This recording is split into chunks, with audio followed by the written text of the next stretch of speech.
नमस्कार, मेरा नाम है दीपेंद्र। आप देख रहे हैं जयपुर वॉइस। एक बड़ी खबर आपको बताने जा रहा हूं। 10 अप्रैल से एक नया नियम लागू हो रहा है टोल टैक्स को लेकर।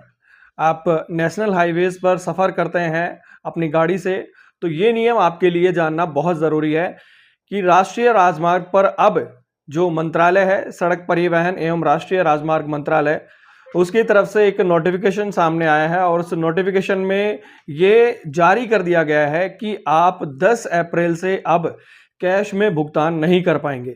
अभी तक अगर आपका फास्टैग काम नहीं कर रहा था, अगर आपका फास्टैग किसी वजह से ब्लैक लिस्टेड हो गया है या आपने फास्टैग अपनी गाड़ी में नहीं लगवा रखा है, तो आप कैश देकर वहां से निकल सकते थे। और अब जो यूपीआई का पेमेंट का ऑप्शन पहले भी था, लेकिन कैश भी अगर आपके पास है तो आप कैश दे सकते थे, लेकिन कैश में आपको डबल देना पड़ता था और यूपीआई में आप 25% यानी 1.25 ज्यादा आपको देना पड़ता था।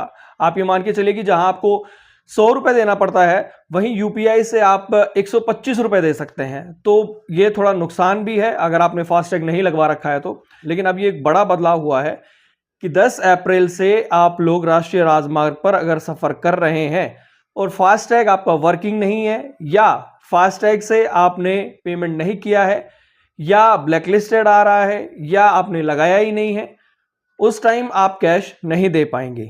आपको यूपीआई पेमेंट ही करना पड़ेगा। आपके पास इसके अलावा कोई ऑप्शन नहीं होगा।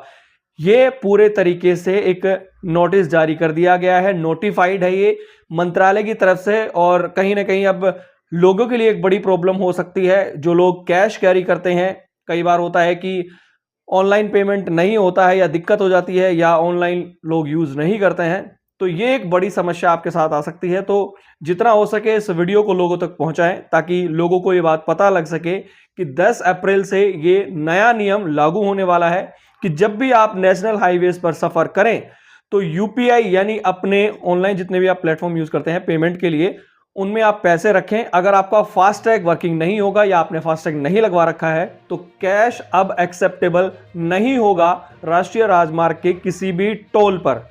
बाकी इस मामले में और कोई अपडेट आएगी तो हम आप तक जरूर बताएंगे। चैनल के साथ बने रहें।